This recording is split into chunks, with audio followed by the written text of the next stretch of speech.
Chicken batt, guys, na ginawan si Charon. Masarap yan.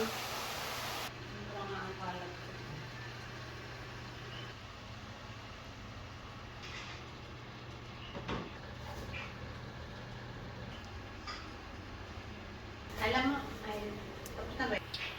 Gagawa tayo ng isang masarap na ulam, ampalaya. Magigisa tayo ng gulay. Ayan, antayin natin siya mag-golden brown. Then add onion. Ayan, nag-add na po ako ng sibuyas. Antayin lang natin siya mag-translucent. Nag-add lang ako ng isang kamatis na maliit kasi wala nang kamatis. Kaya isa na lang yung add ko. Add tayo ng ampalaya. Add natin na yung ampalaya. Then, haluin lang natin siya.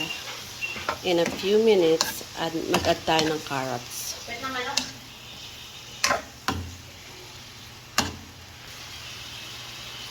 Ayan, na-add ko na po ang carrots. Makulay na siya. Healthy ng ating gulay. Ayan.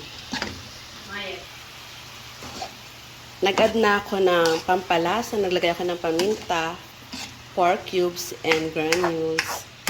Ayan, masarap na to, guys. Okay, mag-a-add tayo ng pork.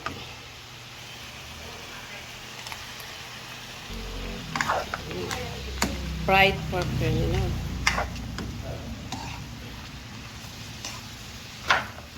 Sarap to. Kita niyo na ba, guys?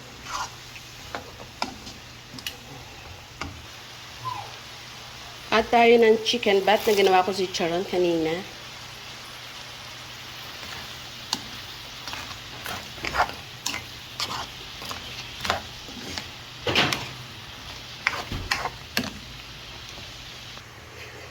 Let's beat on the 5 eggs. Nilagyan ko siya ng konting salt para may lasa. Konti lang.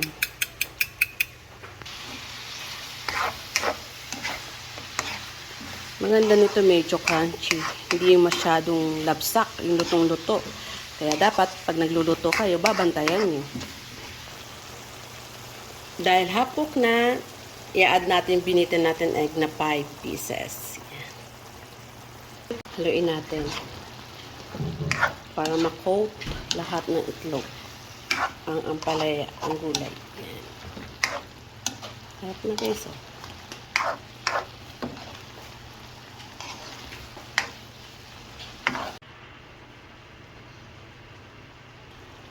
Bukod sa naunang panlasa na nilagay ko, mag-a-add din tayo ng konting oyster sauce.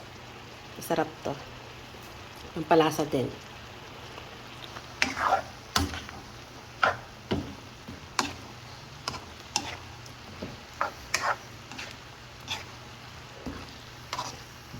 Ready to serve! Yan, ganda ng kulay ng ating ampalaya. For me, this is special.